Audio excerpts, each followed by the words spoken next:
आज शनिवार का दिन है, जिस दिन अपन इस दरिद्रता से मिलने के लिए पीपल के पेड़ के नीचे आए हैं।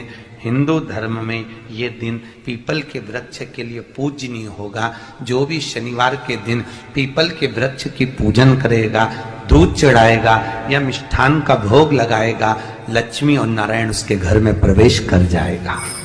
लक्ष्मी और नारायण उसके घर में प्रवेश करेगा। पुराण की कथा कह रही है कि दुनिया के सारे तीर्थ नहीं जा सकते, पृथ्वी की सारी नदियों में स्नान नहीं कर सकते, पवित्र नदियों में आप स्नान नहीं कर सकते, या किसी भी तीर्थ में जाकर एक रात्रि भी विश्राम नहीं कर सकते, या हमने जिंदगी में कोई दान करा ना करा, कोई पुण्य करा ना करा, कोई सत्कर्म करा ना करा, कोई शास्त्र पढ़ा ना पढ़ा, कोई शास्त्र सुना ना सुना, उसके बाद भी शिव महापुराण की कथा कहती है कि एक दिन में अगर मात्र एक बार भी आप शंकर के शिवालय में प्रवेश कर गए या मंदिर में प्रवेश कर गए तो सारे तीर्थ, सारी नदियां, सारे सरोवर, सारी बावड़ी, सारे तालाब, सारे कुंड के स्नान का पुण्य, दान का पुण्य प्राप्त, केवल शिव तत्व को प्राप्त कर लेने। शिव महापुराण की कथा कह रही है कि घर में जो दिया होता है वो दीपक भी कोई साधारण नहीं होता,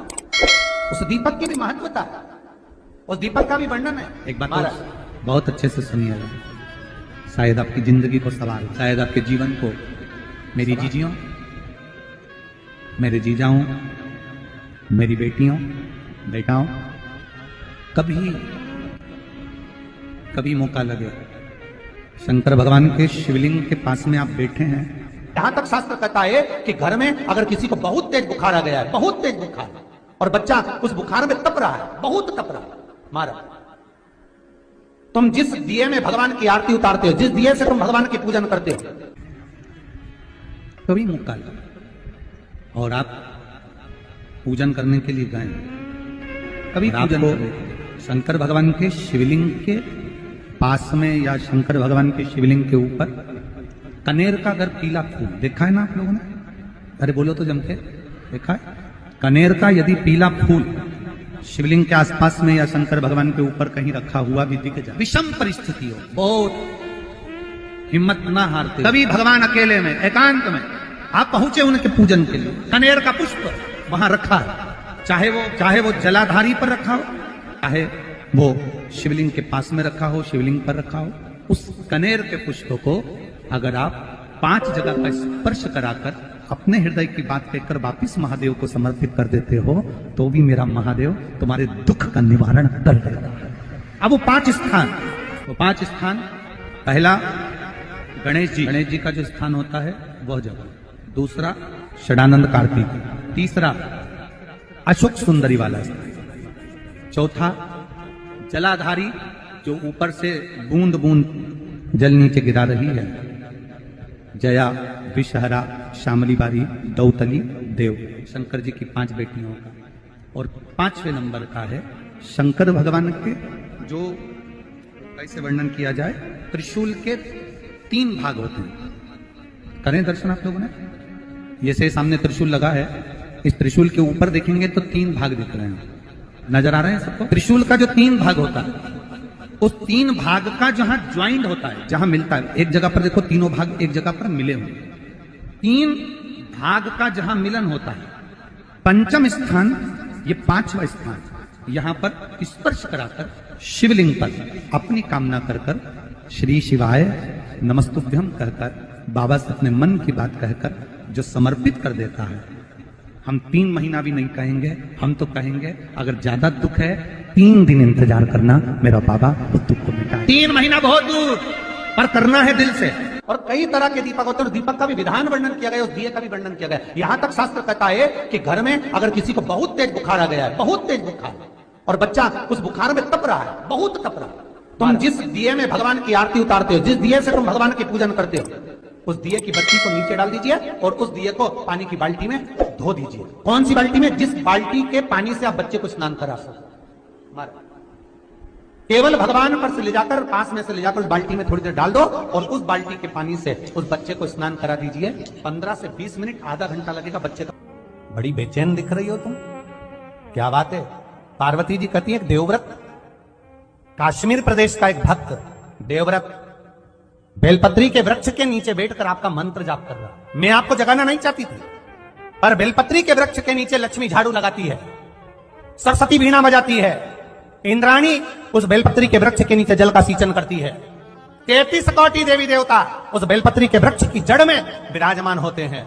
इसलिए देवव्रत एक बार पंचाक्षर मंत्र बोलता है तो वो 33 करोड़ बार गिना जाता है। ऐसा बेलपत्री का वृक्ष होता है। बेलपत्री के वृक्ष के नीचे एक बार अगर भगवान का नाम लिया जाता है तो वो 33 करोड़ बार, 33 कोटि बार गिना जाता है। एक मंत्र केवल नमः शिवाय, ओम नमः शिवाय, नमः शिवाय, ओम नमः शिवाय। फिर वही वाली बात आ गई जो पहले कथा में कहा, अपने लिए अच्छा वाला घी छाट के लाना, अच्छी कंपनी का लाना, और जब यज्ञ करने बैठे, पूजन करने बैठे, हवन करने बैठे, भगवान का कोई पाठ पूजन करवाई, पूजा वाले दुकान पे बोलना कि पूजा का घी चाहिए। तो वो पूजा का सामान बेचने वाला भी चतुर था, उसने पूजा का ही घी दिया। तो इन्होंने पूछा भैया ये घी कितने का? तो क्या 80 रुपए का? तो 80 रुपए का आधा किलो? तो क्या पूजा का है? भारत की भूमि पर इस मृत्यु लोक में, पूरे विश्व में ऐसे कई घर हैं जिनके घर में गुजारा करने के भी आफत है। पहनने के कपड़े नहीं, किसी के यहां पर भोजन नहीं, किसी के यहां जमीन नहीं, किसी के यहां दुकान नहीं, कोई पूरी जिंदगी किराए के मकान में निकाल देता है।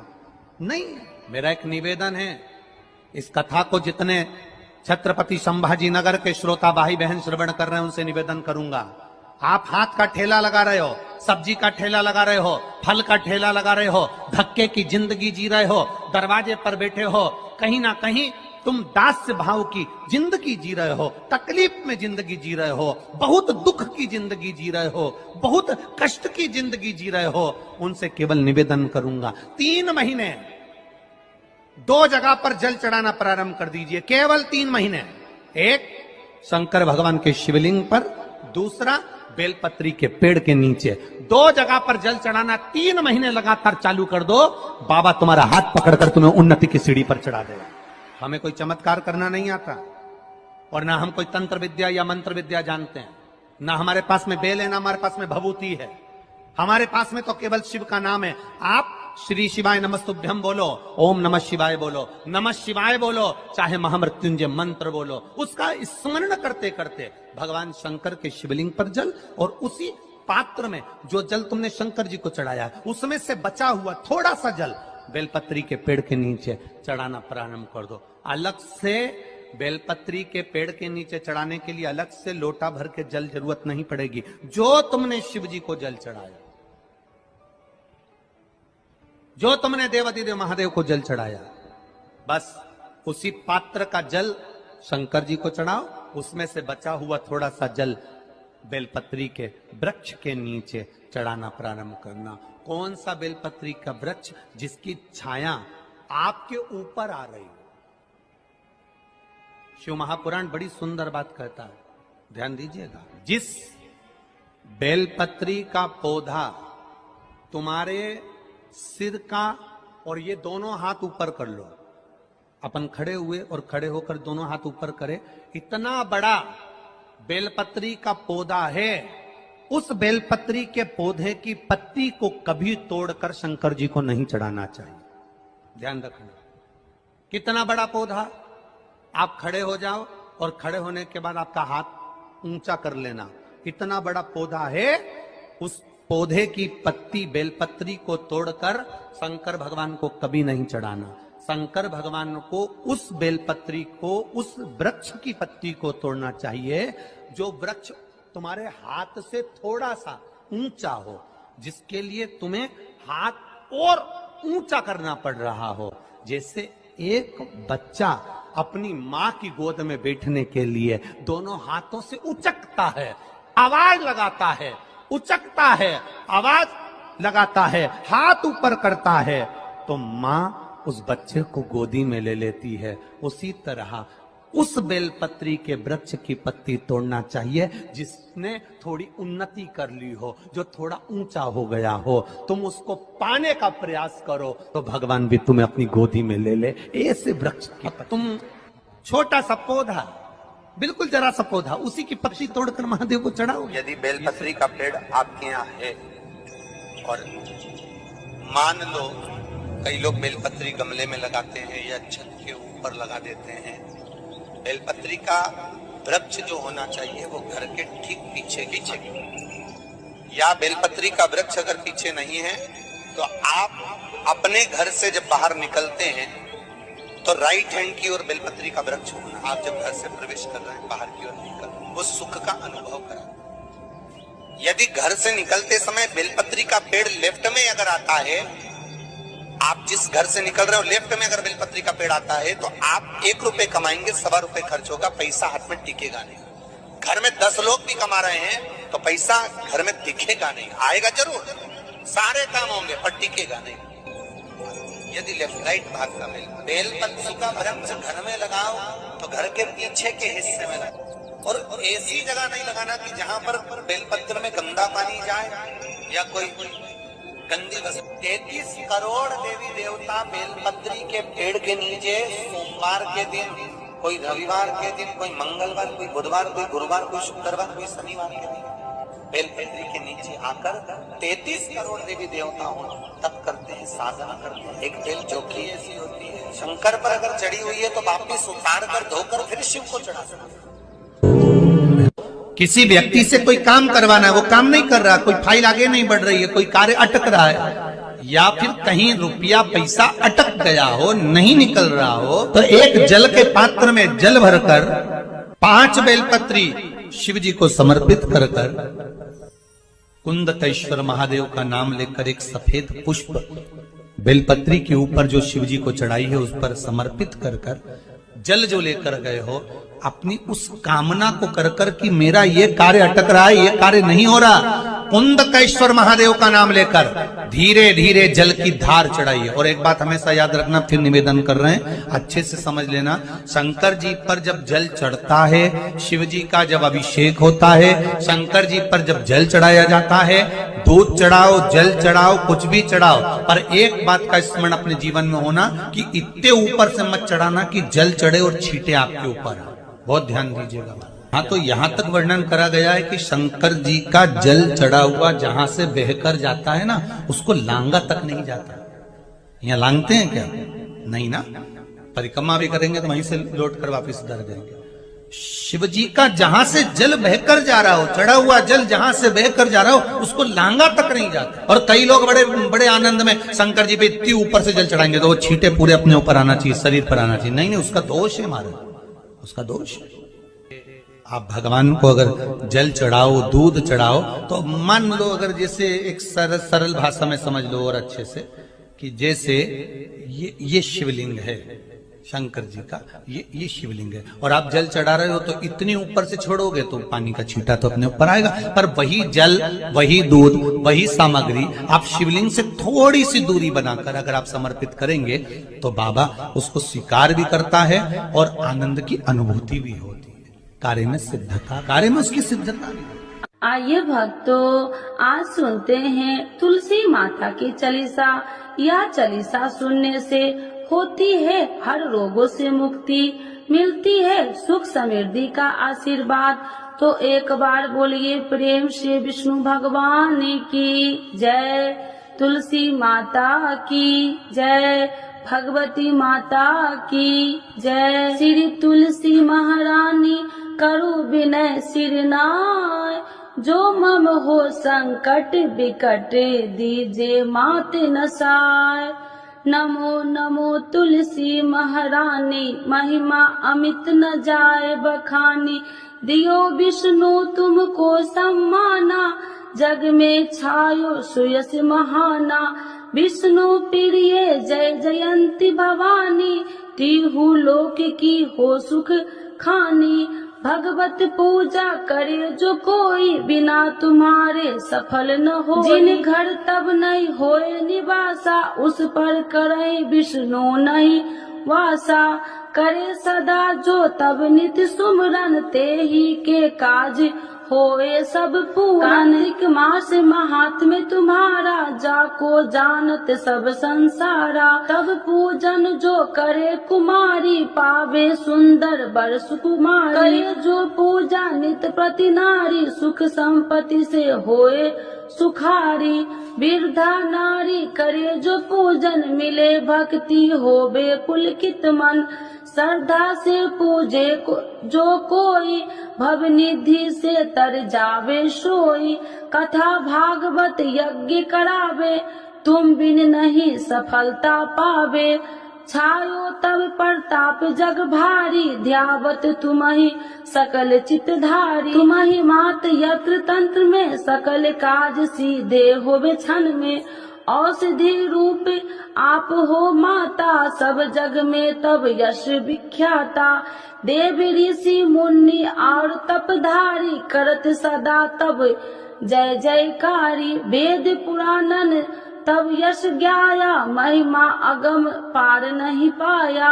नमो नमो जय सुख कारिणी नमो नमो जय दुख निवारिणी। नमो नमो सुख संपत्ति देनी नमो नमो अख काटन छेनी। नमो नमो भक्तन दुख हरनी नमो नमो दुष्टन मद छेनी। नमो नमो भव पार उतारिणी नमो नमो परलोक सुधारिणी। नमो नमो निज भक्तन उबारिणी नमो नमो जन काज सवारिणी। नमो नमो जय कुमति नशावनी नमो नमो सब सुख उपजावनी। जयति जयति जय तुलसी माई ध्याऊ तुमको शीश नवाई। निर्जन जानी मोहि अपनाओ बिगड़े काज आप बनाओ। करूँ विनय मैं मात तुम्हारी पूरन आशा करूँ हमारी। शरण चरण कर जोड़ी मनाओ निस दिन तेरे ही गुण गाऊं। करहु मात यश अब मो पर दाया निर्मल होए सकल मम काया। मांगू मात या बर दीजे सकल मनोरथ पूरन कीजे। जानू नहीं कुछ नेम उचारा क्षमहु मात अपराध हमारा। 12 मास करे जो पूजा ताशम जग में और न दूजा। प्रथम ही गंगा जल मंगवावे फिर सुंदर स्नान करावे। चंदन अक्षत पुष्प चढ़ावे धूप दीप नैवेद्य लगावे। करे आचमन गंगा जल से ध्यान करे हृदय निर्मल से। पाठ करे फिर चालीसा की स्तुति करे मात तुलसी की। यह विधि पूजा करे हमेशा ताके तन नहीं रहे कलेशा। करे मास कार्तिक का साधन शोभे नित्य पवित्र सिद्ध हो जाई। है यह कथा महासुखदाई पढ़े सुने सो भव तर जाई। यह श्री तुलसी चालीसा पाठ करे जो कोई। गोविंद सो फल पावही जो मन इच्छा होई। तो एक बार बोलिए प्रेम श्री विष्णु भगवान की जय। तुलसी माता की जय। भगवती माता की जय। सर्व देवी देवताओं की जय।